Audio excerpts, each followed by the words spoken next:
Good morning. Welcome to another morning coffee with Trevor. So it's another early morning, 6:30. It's chilly out here once again, but that's all good. And today is a big day for me. I got a lot of work ahead, building some content, working on some trainings just to bring more value to the industry. And it takes a lot of work to do that stuff. Spending the time to, you know, find the right information for the right people, because there's a lot of refrigeration professionals out there in the industry. They're all looking kind of for different information, depending on what industry you're in. You're looking for different information to help you at that point of your career or of your experience of where you want to go and how to build that a bit more. So something that I've been working on lately is trying to figure out how to connect with the people in the refrigeration industry with the right information, and really at the right time too, because a lot of what I do is I want to help people, and technicians and refrigeration professionals out there, but it's hard to reach them. There's a lot going on in the in the media space or the social media world or even the training industry. It's to get to the right people, and sometimes that's kind of hard because there's a lot on the go out there with different, in LinkedIn, Facebook, YouTube, and trying to target the right people with the right message. It's not always easy. So what I've been doing lately is going back to the things that I've done in the industry, the kind of going to the stories that I've developed over the years from my experience, and telling my story about how, I ran into issues with, my confidence level on trying to solve a problem or trying to critically think on a problem where I didn't feel I could find information. Uh, Adrian yesterday said some good things on, a lot of the people aren't reading the manuals. And I think that goes back even to when I started in the industry. A lot of people weren't reading the manuals, because I didn't do it for a while, because I took it because I seen the other technicians, what they did, more experienced. They'd grab it off a case if we were installing cases or something. They'd take it and they just throw it in the garbage. So I figured, well, that's what I was supposed to do as an apprentice: take it off and throw it in the garbage, because I wasn't taught how to do that. And I think it's a very good point that we need to help each other out and help others understand that you need to go and find that right information, that quality information. And it doesn't matter where it does matter where it's coming from, but you want to follow regulations is a big one. I was having a conversation in Canada. We have B52, that's a refrigeration mechanical code here in Canada. And I was having a conversation with one of the guys on the board, and we were talking about like how to engage the industry a bit more to read these codes, because a lot of times you'll read the codes in school or when your training program that you're taking, but after that, that's it.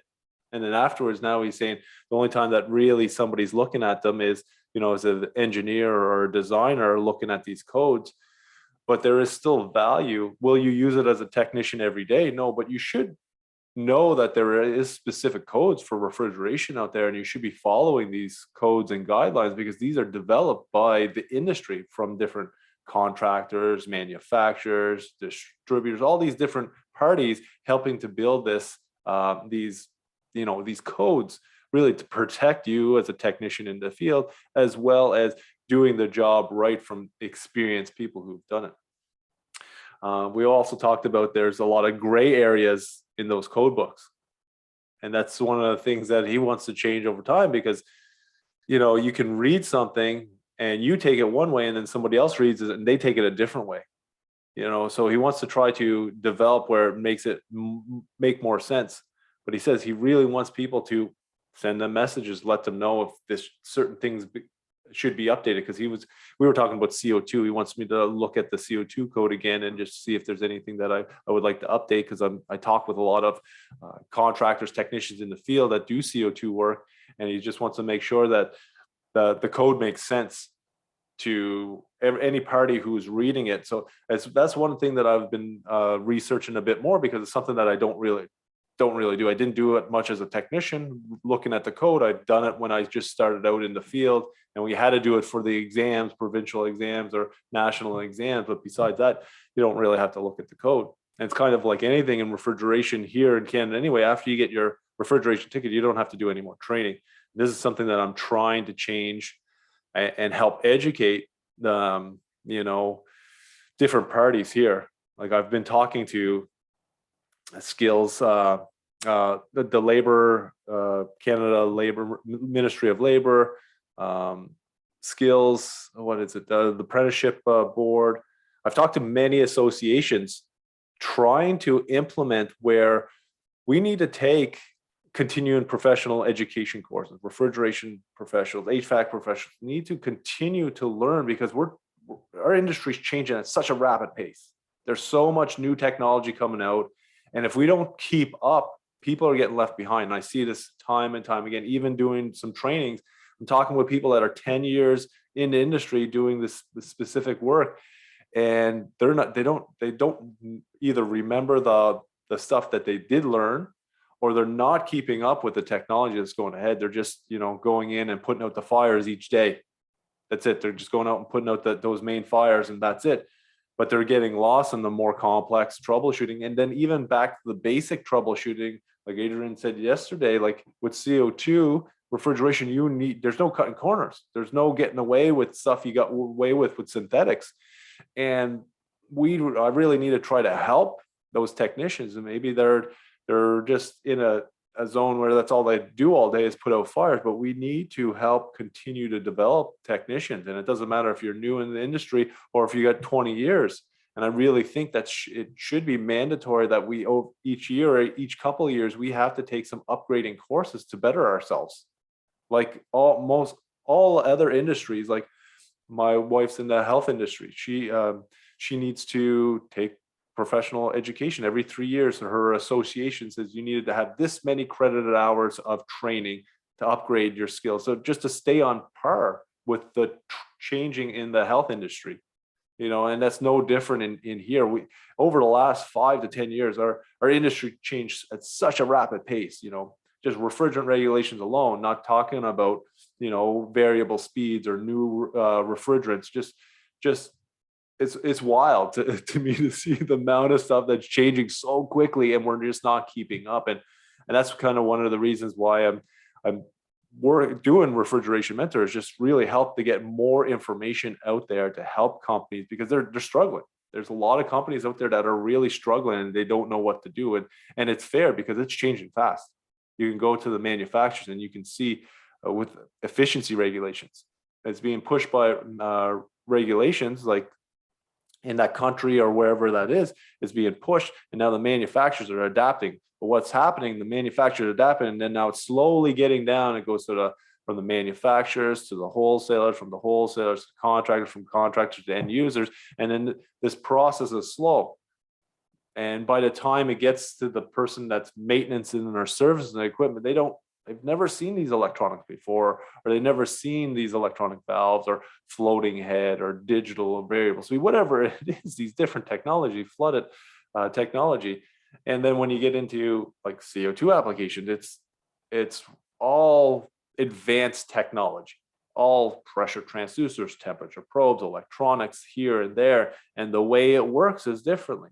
You have different solenoids that open up for oil management compared to if you had a low pressure oil system compared to a high oil pressure system, and all these different things that we need to keep up with just to maintain our knowledge. This is not really going above and beyond. I believe we just need to have training just to keep us thinking about the information that we already even know. Because if you just say you're just working on certain equipment all the time, it's great that you understand how to troubleshoot that equipment, but after 3 or 4 years of just working on that same equipment, and just so you have to go to another job, and that company, you decide that you're moving, your family wants to move somewhere, and you want to go take a job somewhere else, but that company you're going to go work for doesn't work on that same equipment all the time. Now, where are you? Now, where's the value that you're bringing to this new company? You only can work on, 10-ton condensing units. or you only can work on Aon package units or York package units or whatever type of unit it is. Doesn't matter what it is. That's what you learned on, and that's all you spent years troubleshooting. And now all of a sudden you have to move, a change in your life, and you're working at a different company where you're not working on package units anymore. You're working on chillers. You have to work on chillers, or you have to go work on a supermarket rack, or you have to go work on CO2 heat pump system. It doesn't matter what it is, what value you're bringing. Now you're going to feel like you're starting from scratch. And that's why I really believe continuing development, continuing education is so important to make you more a jack of all trades, I could say, because I say that in refrigeration because it's so big. Our industry is so big because you work on a little, say, Coca-Cola machine, a little vending machine, you got different components in there compared to an ice machine, compared to a condensing unit, compared to a heat pump, whatever it is. There's so many different units. They work a little differently. Refrigeration is exactly the same, though. It doesn't matter if it's air conditioning, high temp, medium temp, low temp, ultra low temp. Refrigeration is just refrigeration. It works the same way. Thermodynamics, your pressures, you're changing pressures, or you're moving temperature. And you need to take the time to learn these things. And this is what's the hard thing. We get in our ways as a technician, like even me as myself. I know many, many years, I'd go in with the flow. I'd go and get up, go to work, do my 12, 14, 16-hour days and come home. I understand it's tough, and you do this 6-7 days a week. I've done it for years. I know about it working away, so it's hard to find the time, but you do need to make the time, and there is time. You just got to schedule the time and figure it out, because it's not always like that. You're not always working 7 days a week, 16 hours a day. Maybe you got a job, you got a project that you need to get done. Yes, but after that, there is time to learn and develop and continue. And I really think that I think we have to start making it mandatory. Not sure what you guys think, but I think that's something that I believe here in Canada anyway, I'm trying to get implemented a bit more. Some people have different opinions. Well, I got my ticket now, I don't need to learn anymore. I'm good. I'm a journeyman. I spent 4 years and did 4 months of school or 8 months of school, and I worked in the field. I'm good. Well, I can see from talking to different owners, business owners, foremen, managers, service managers, operation managers, it's just not cutting it. There are a lot of them are saying there's just some getting technicians that are come in as a journeyman, so they're in 4 or 5 years, 6 years, and they're not where I need them to be. They got the credentials saying that they passed all these interprofessional exams, they got all their qualifications, but when I send them out to the field, it's taking them double the time than someone that I trained internally.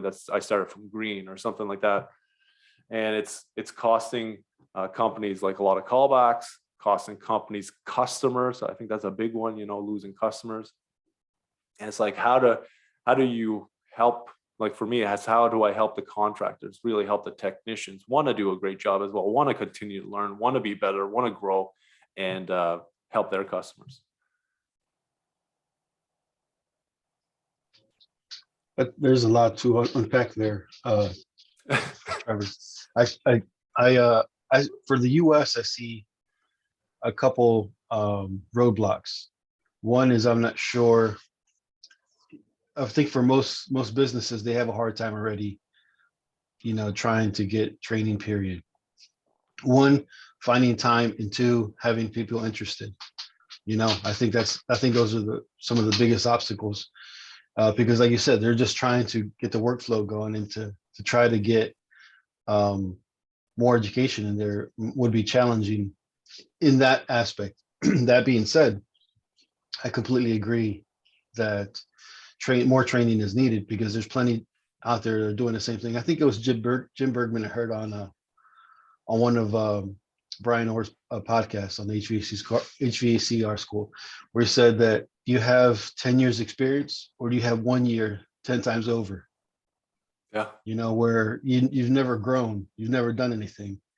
And that really got me thinking. And I think that's true for a lot of cases. I think one advantage we have now is because of the pandemic, we've all been doing Zoom and other forms of online classes. And I see more and more distributors, but also manufacturers offering webinars, are offering all kinds of training after hours, even if it's only 1 or 2 hours. And it'd be nice if there was more of a setup program where it'd be easier for employees, service guys, installers to have that some type of program like that where it's just 1 2 hours every now and then. That might be more digestible, I think. Possibly, I don't know, but yeah, there's a lot to unpack there. Yeah, no, well, that's exactly how Refrigeration Mentor is built. Like the programs that I do is a couple hours each week, developing skills, knowledge assessment, quizzes. And so it's not just all of a sudden you got 8 hours, you got to sit in front of a computer. It's too hard. I've done it. I've done sitting in front of a computer for 2 days straight or 3 days straight on straight webinars and just listening to presentations.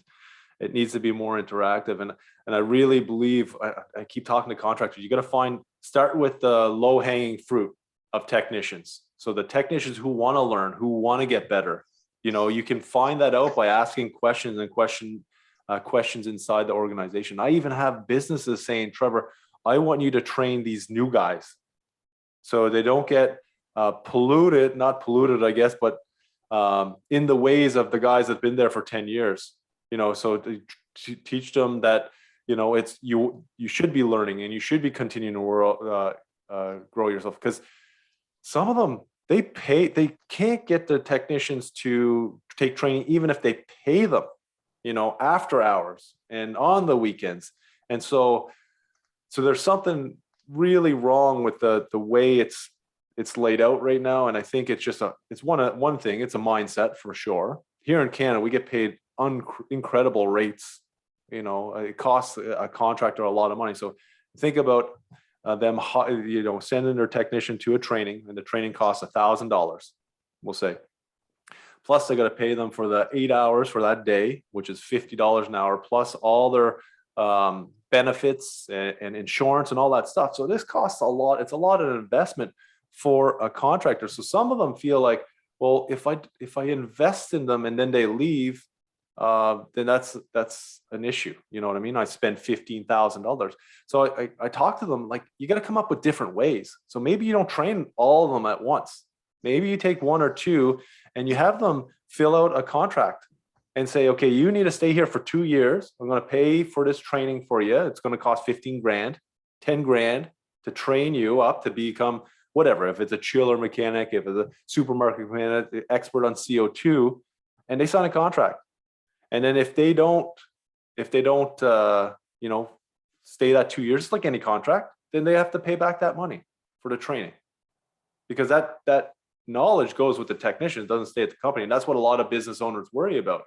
But if you're worrying about that, and I tell them like, okay, so you don't train them up and they stay for 10 years, what does that cost you? You train them up and they leave, okay, and they go to another company. That other company is not doing the training that you're doing.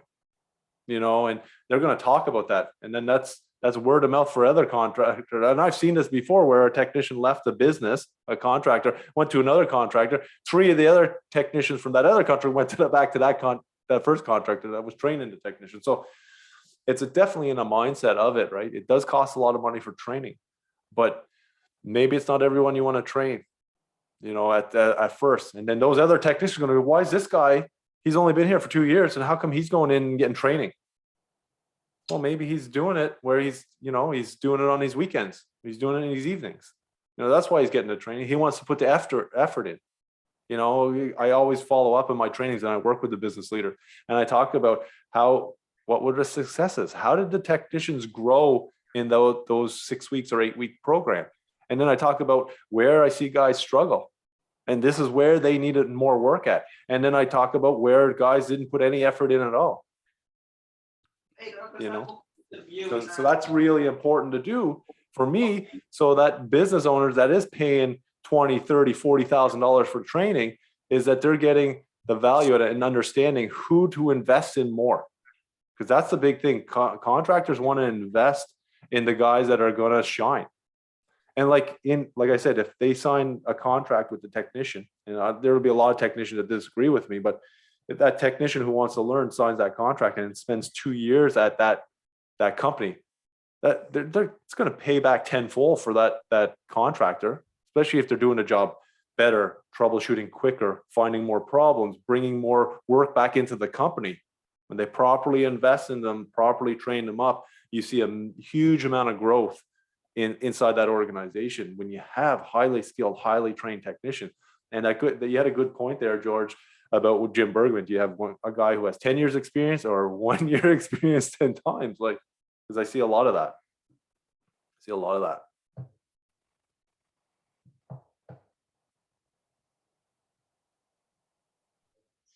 I think sometimes the just regular company, I guess the word nowadays used, company culture, can be the challenge too, because there's no incentive sometimes for those guys that have been doing the same thing they're still going to get their hourly rate. There's no real incentive for them sometimes. And I think something we've talked about before, where, I've had these conversations with guys where, like, do you want a pay raise? Or, when you go ask for a pay raise, here's your valid reason for asking for a pay raise. Or even if you don't stay here, you can go make more money somewhere else. I think sometimes that's the mentality. And then for some companies, they do reward performance. They are going to be rewarding those guys that perform better, but sometimes it's not obvious for others to see. Yeah.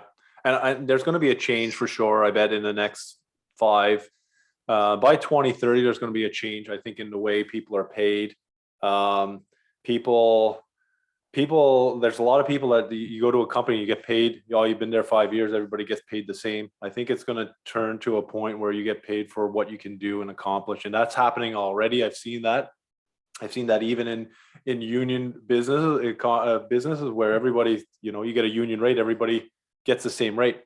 When I was young, I used to think, that's amazing. You know what I mean? I get my 4 years and I'm getting top rate, even if I don't have a lot of experience. But over the years, I'm working beside people that have 20 years experience, supposedly 20 years experience, but they don't know what they're doing. It's costing me more time. I have to go back and fix their problems, but they're still getting paid the same. So I'm not, and this happens no different in non-union companies as well. But I'm starting to see a change where those guys that are performing, putting out there, throwing down, they're making a higher wage. They can take time off when they want. They get benefits where contractors are send them on vacations with their family. You know what I mean? Here you go. You crushed the last 5 years. Here you go. Here's a vacation.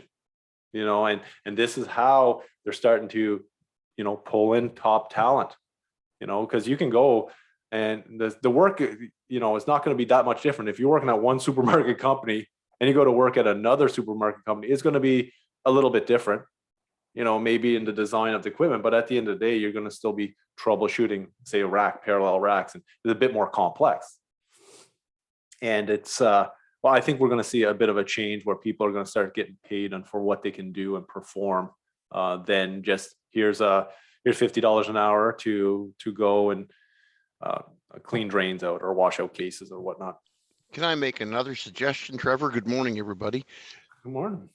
With respect to motivating technicians to continue their training, and you get more training, might not get big pay raise, or you might get a couple dollars an hour, and it really just, listen, I would say to them, do you want your work day to go smoother? Do you want less stress day to day in your work day? Knowledge will make your work day go better, so that you can solve problems faster. You have fewer customers over your back arguing that you're taking too long. They're not happy. The boss, the same thing. You will have less stress in your workday. You will enjoy your work a lot more if you increase your knowledge, so that you're not struggling there. What's wrong with this thing? You're there. Got it, gone, and you're the hero. And I'll tell you, you go home at night, you feel a lot better. That's worth a lot of money per hour. And that's a big argument for saying why you should take training. Yeah, no, I agree with that, because I was there, Greg. I was the guy that's stressing right out. Did I fix that problem? Did I not fix that problem? Driving back to a site, I've seen me leave a site and I drove 2 hours away, and I'm like, did I turn that system back on, turn back around and go check that? Yeah. Or did I turn on that ball valve, or did, you know what I mean? And just go home and stress about it all night because did I fix that problem? Maybe there's some technician that doesn't matter to them. But most of the technicians that I know, especially good technicians, they worry about that stuff. They want their customer to be happy. They want to fix the job. They want to be that guy that can be relied on when they're called upon. So It's one thing that we got to continue on, talk about this more and more to really help those technicians out there that do struggle, because I was there, and that's why I do a lot of this, and this is why I want to try to help, because it's sometimes there's a lot of information out there, but like George said earlier, it's not really packaged up. You can go and find out all this information, but it all depends how you learn too. Like, do you learn from reading or doing or watching? It's a lot to take. So it's something that I think as an industry we're going to continue to work on to help technicians out there to get better, motivate them, like you said, Greg, to want to do a little better, be more confident, be more efficient, be more effective when working on refrigeration equipment. And be happier at the end of the day. That's a big one. Yeah. No, I have always liked coming home on a Friday afternoon at 3 o'clock and knew that I did all my jobs for the week. Everything went really well, and I can go and hang out with my family for the weekend. And feel and relax. Yep. Yeah, exactly. That's the argument, because they're right. The raise thing really, it's nice to get the raise, but then after taxes, it never really does much for you anyway. But the piece where you can work all day with less stress, I think that's huge for everybody. And I think that's if we get, and you're right, it's hard to motivate guys. I back in the day, I go to every time there was an RSES meeting or NBPEI chapter, I'd go. The guest speakers are coming around, Gareth Dennison and those guys. I would every time Gareth Dennison came in the Maritimes, I was in front of him. Man, I learned a lot from that man. And and I tell the other technicians, hey, Gareth's coming tonight. You want to come? And Gareth was there, and I was there, and who else was there with me? Guys from wholesalers, mostly. Yeah. Technicians, where were they? Boy, they missed out on a lot. Just saying. Yeah, never motivate them to go. Val has a good thing here, and I've seen this a lot, where contractors do not make training budgets, and like he says, here he says like those budgets go elsewhere, like office furniture, copier machines, things that that they may need for their business, but they need training budget. And I've talked to businesses where, oh, we have a training budget, we got 50,000 in training, this is what we have, we allot for our company. And then I break it down and I talk about, well, what is your training budget for? And then they talk about, oh, well, we do it for Zoom boom training, Skyjack forklift training. All these are a confined space, first aid. Well, these are great trainings, and yes, you do need them, but you need technical training as well. Your guys using a Skyjack and or an aerial lift, and you have to do it every 3 years depending on where you're at. And you got to pay. If you're spending your money on those mandatory trainings, that's not really upgrading the technician's knowledge on their technical skills and how to help grow your business. That's just that you're just doing what you need to do by here in Canada anyway, by codes and laws and stuff. You can't do certain things unless you have those tickets, using these aerial lifts or whatnot. And we need to get to a point where they have a training budget that's specifically to develop the technicians. And some contractors do, but some don't, like Lau, so they just don't have or make a training budget. And I think that's very important to help develop their teams. Awesome. Well, I want to thank everyone once again for hanging out for this conversation, and we will get another conversation going tomorrow. Okay. Have a great one. See you. By the way, Trevor, you got a second? Sure. I'll just let you know, I got your email about the